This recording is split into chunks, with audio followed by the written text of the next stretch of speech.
Assalamualaikum warahmatullahi wabarakatuh. Alhamdulillahirabbil alamin. Hari ini kita bisa bertemu kembali dalam mata pembelajaran akidah akhlak. Baiklah, sebelum kita memulai pembelajaran pada hari ini, mari kita berdoa terlebih dahulu agar Allah memberikan kelancaran dan juga kemudahan untuk memahami materi kita hari ini. Berdoa dimulai. Bismillahirrahmanirrahim. Raditu billahi rabba wa bil islami dina wa bi Muhammadin nabiyya wa rasula. Rabbi zidni ilma warzuqni fahma. Amin. Nah, anak-anak ibu, bagaimana kabarnya kalian semua? Semoga dalam keadaan sehat walafiat ya. Walaupun pembelajaran kita dilaksanakan secara online seperti ini, ibu harap tidak menyurutkan semangat kalian dalam menuntut ilmu pada hari ini. Nah, kita memasuki pertemuan yang ketiga. Pada hari ini kita akan membahas bab 2 yang berjudul Ayo Mengenal Sifat-Sifat Allah. Sebelum kita menginjak ke materi, Ibu akan membacakan tujuan pembelajaran yang akan kita capai. Yang pertama, siswa dapat menghayati dan menghafal sifat wajib Allah, nafsiyah, salbiyah, ma'ani dan maknawiyah, sifat mustahil dan sifat jaiz Allah Subhanahu wa Ta'ala. Yang kedua, menunjukkan perilaku disiplin dan tanggung jawab sebagai cermin beriman kepada sifat-sifat wajib Allah. Yang ketiga, menganalisis sifat wajib, sifat mustahil dan sifat jaiz Allah Subhanahu wa Ta'ala.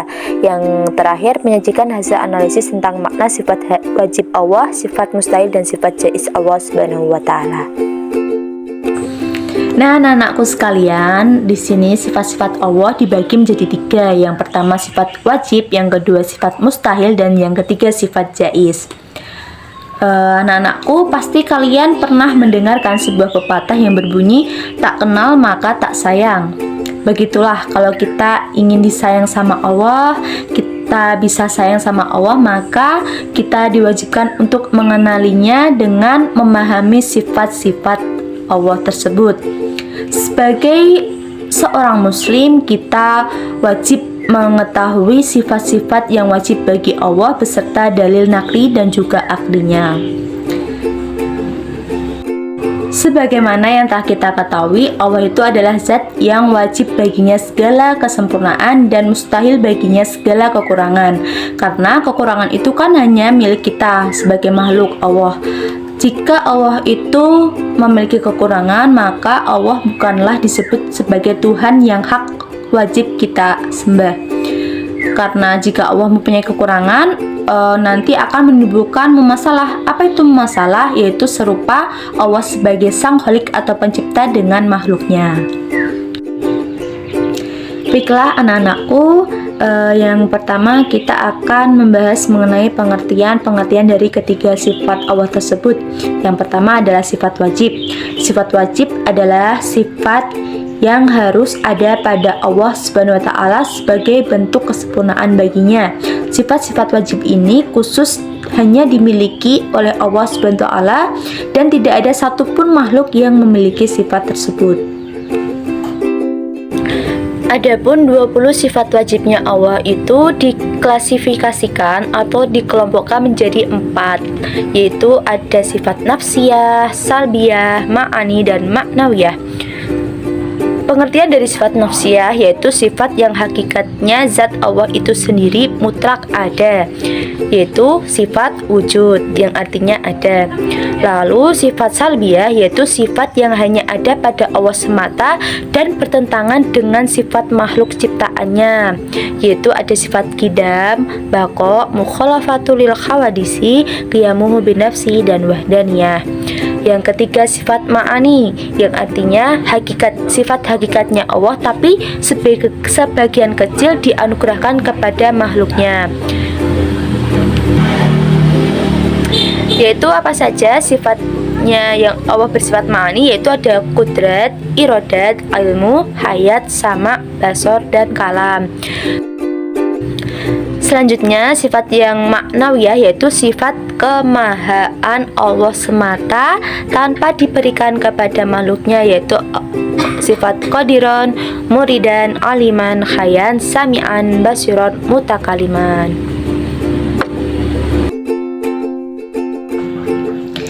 Dan yang kedua adalah sifat mustahil. Sifat mustahil itu kebalikannya dari sifat wajib tadi. Maksudnya adalah sifat yang tidak mungkin dimiliki oleh Allah Azza wa Jalla yang maha sempurna. Nah, sifat yang ketiga adalah sifat jaiz Allah. Sifat jaiz Allah hanya ada satu, yaitu fi'lu kulli mumkinin aw tarkuhu, yang artinya Allah dapat melakukan sesuatu hal dan Allah dapat pula tidak melakukan sesuatu hal. Jadi sifat jaiz itu sifat yang mungkin boleh ada pada Allah dan mungkin boleh tidak ada pada Allah. Dalam kalimat lain, sifat jaiz ini adalah sifat yang bisa melekat pada Allah dan bisa pula tidak melekat pada Allah. Sebab semua adalah berdasarkan kehendak Allah.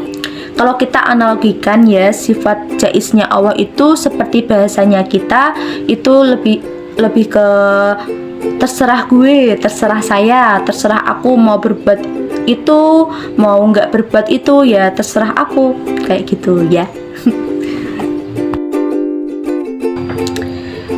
Nah, sebelum kita melanjutkan materi selanjutnya, mari kita menyaksikan sebuah video dan juga menyanyikan bersama-sama 20 sifat wajib Allah dan juga 20 sifat mustahil Allah.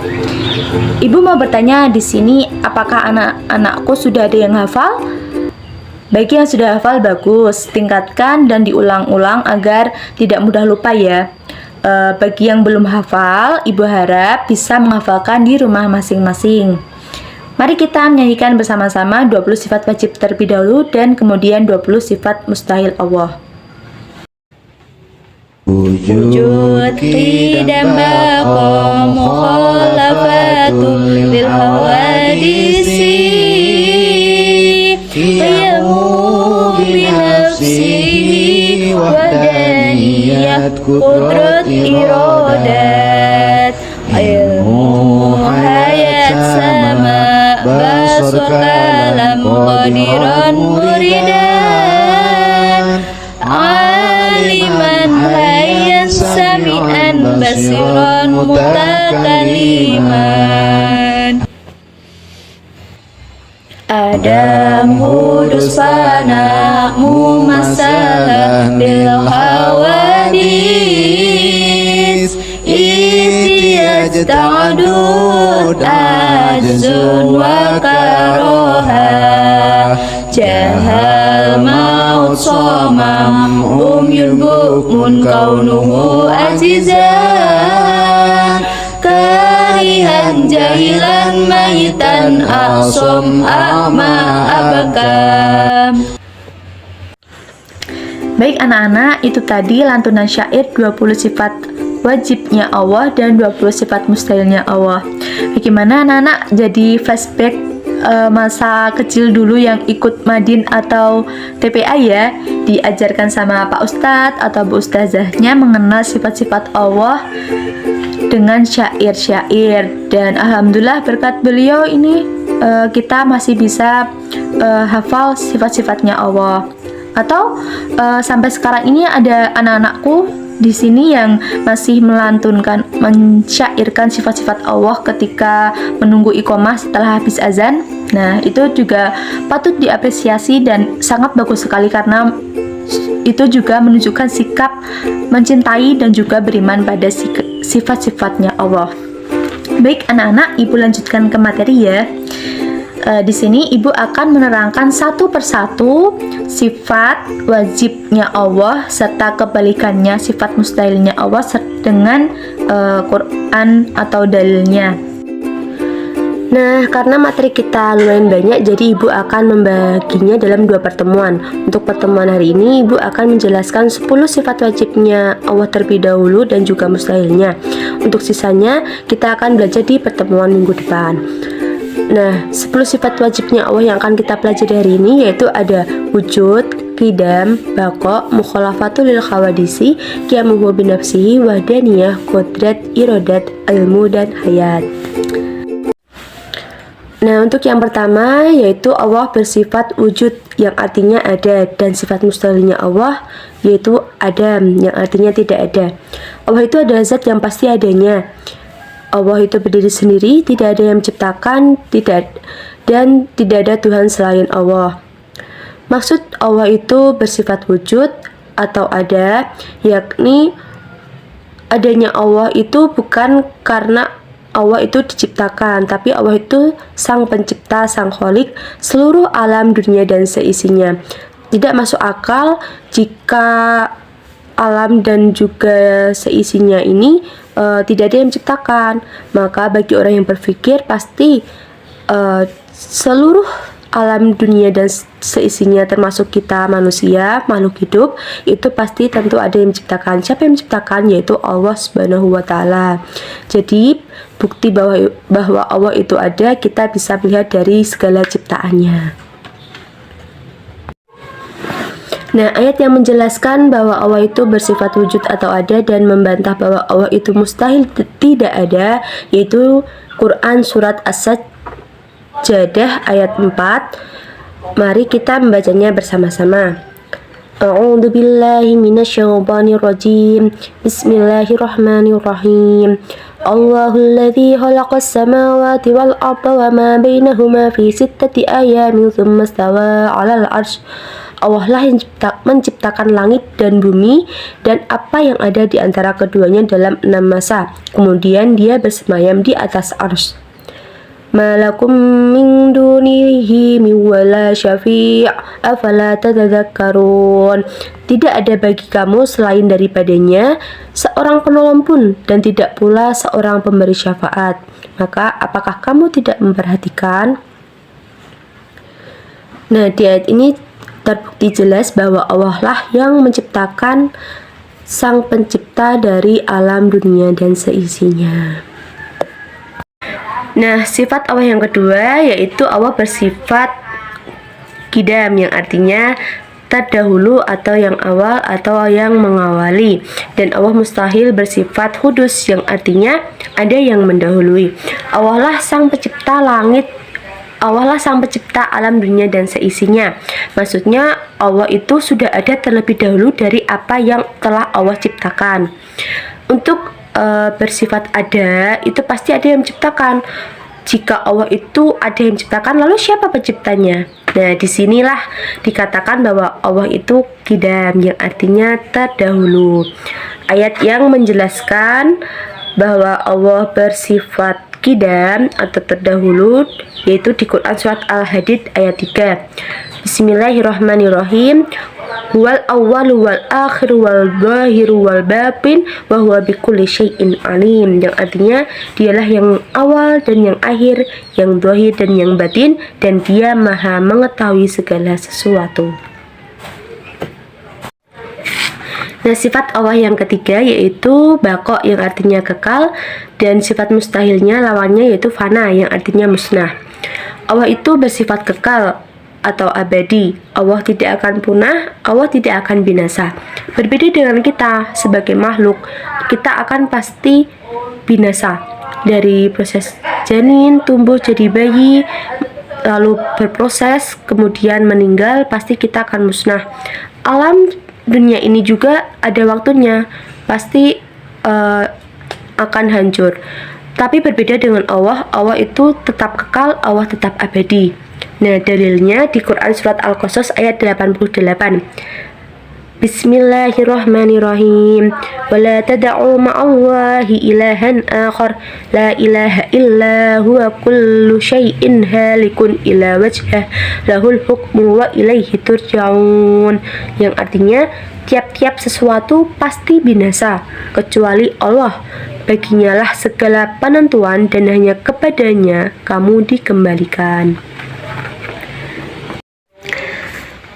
Sifat Allah yang keempat yaitu mukhalafatul lil khawadisi, yang artinya tidak menyerupai sesuatu atau tidak menyerupai makhluknya, dan lawan sifatnya yaitu mumasalatul lil khawadisi, menyerupai makhluknya. Allah sudah pasti berbeda dengan makhluknya yang diciptakan. Allah lah yang maha sempurna dan Allah maha besar. Tidak ada satupun yang menyerupai keagungannya. Nah, dalil yang menjelaskan bahwa Allah bersifat mumasalatul khawadisi di Quran surat Al-Ikhlas ayat 4 yang berbunyi walam yakul lahu kufuwan ahad, dan tidak ada satupun orang yang setara dengan dia. Selanjutnya yang kelima yaitu Allah bersifat qiyamuhu binafsihi, yang artinya berdiri sendiri, dan sifat mustahilnya yaitu ikhtiyaju li ghairihi, berdiri dengan yang lain. Allah berdiri sendiri, tidak tergantung siapapun dan tidak tergantung pada apapun, tidak membutuhkan bantuan siapapun.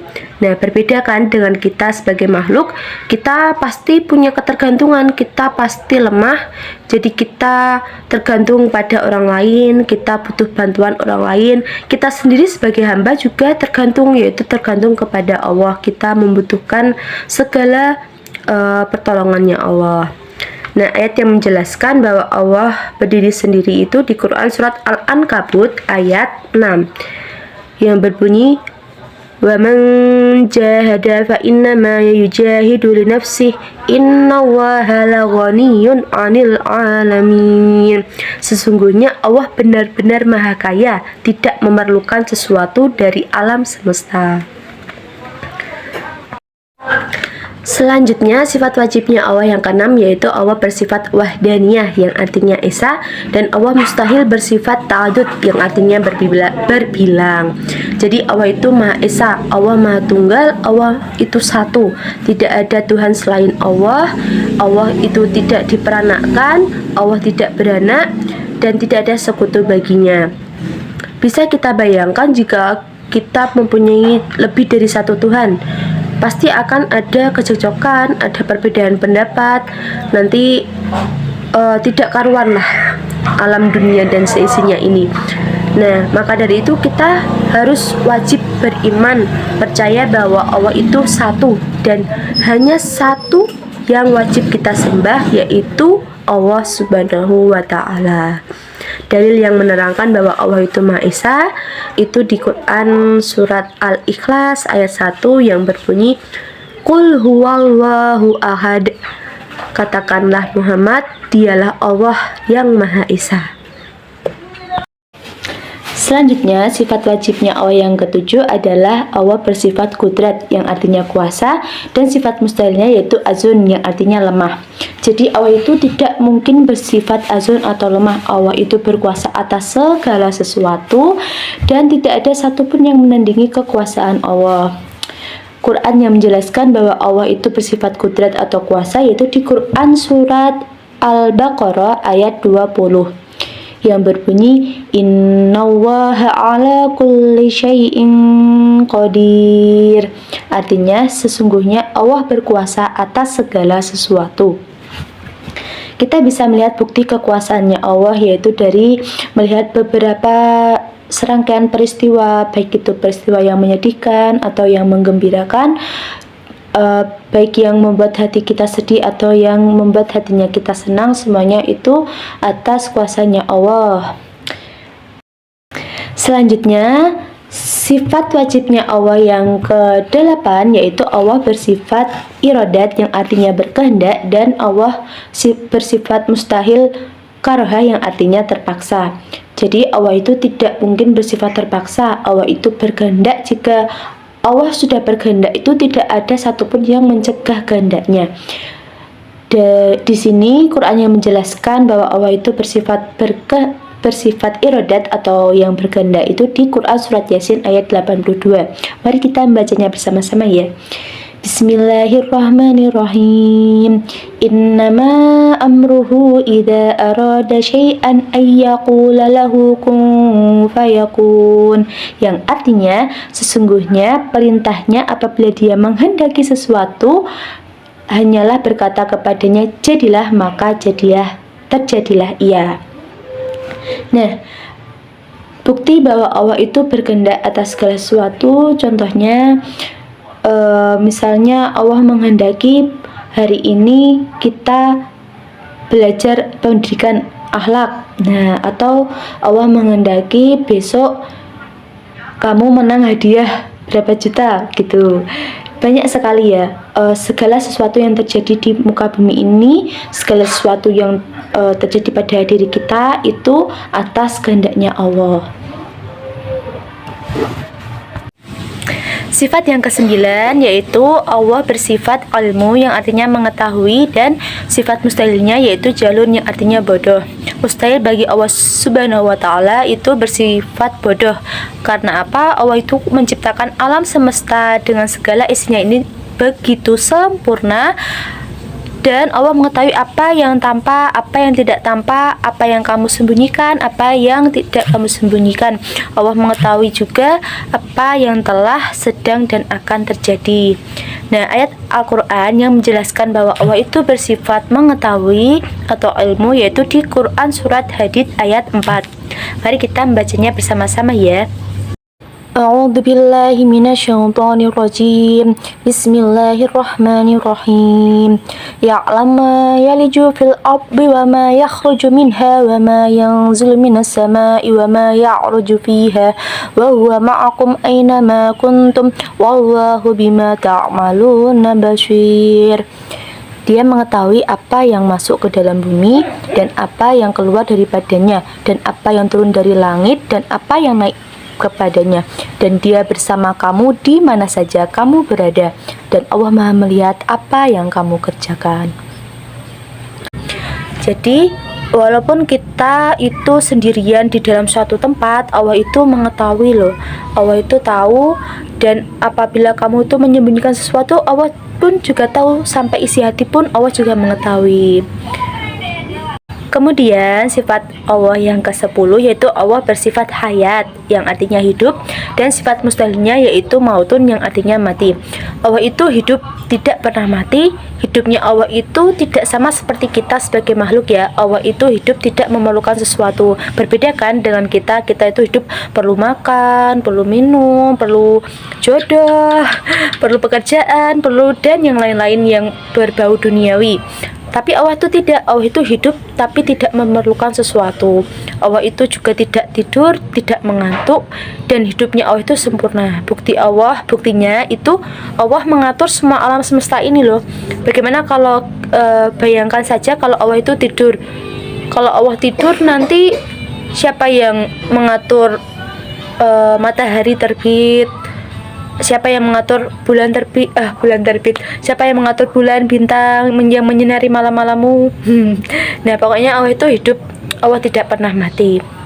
Nah, Quran yang menjelaskan itu di Quran Surat Al-Furqan ayat 58. Bismillahirrahmanirrahim. Wa tawakkal 'alal hayyil ladzi la yamutu wa sabbih bihamdih, yang artinya dan bertakwalah kepada Allah yang hidup kekal, yang tidak mati, dan bertasbihlah dengan memujinya. Nah, baik anak-anak, itu tadi 10 sifat wajib Allah yang telah kita pelajari pada hari ini. Apa saja tadi?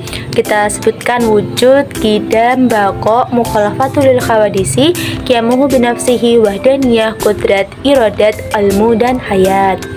Dan juga sifat mustahilnya yaitu Allah, Adam, Kudus, Fana, Mumasalatul Khawadisi, Ihtiyajulil Ghoirihi, Ta'adud, Azun, Karohah, Jahal, Mautun. Ibu harap anak-anakku bisa memahami 10 sifat wajib yang kita pelajari hari ini ya. Apabila ada pertanyaan nanti bisa ditanyakan lewat WA grup atau WA pribadi Ibu. Nah, sebelum Ibu mengakhiri pertemuan pada kali ini, Ibu akan memberikan 2 tugas untuk kalian. Silahkan disimak baik-baik ya. Nah, untuk tugas yang pertama, silahkan kalian tulis di kolom komentar YouTube Ibu tentang mengapa kita harus mengetahui dan meyakini sifat-sifat wajibnya Allah. Ditulis dengan bahasa kalian sendiri, itu sebagai tanda absensi kalian pada pertemuan kali ini. Kemudian tugasnya yang kedua, anak-anakku silahkan lihat gambar di samping sebuah peristiwa bencana alam ya. Gunung Semeru yang telah meletus. Silahkan anak-anak bisa menerangkan sifat wajibnya Allah yang termuat dalam peristiwa tersebut. Bebas dengan bahasanya kalian sendiri dari 10 sifat wajib yang kita pelajari tadi ya. Nanti dikirim di WhatsApp pribadi Ibu.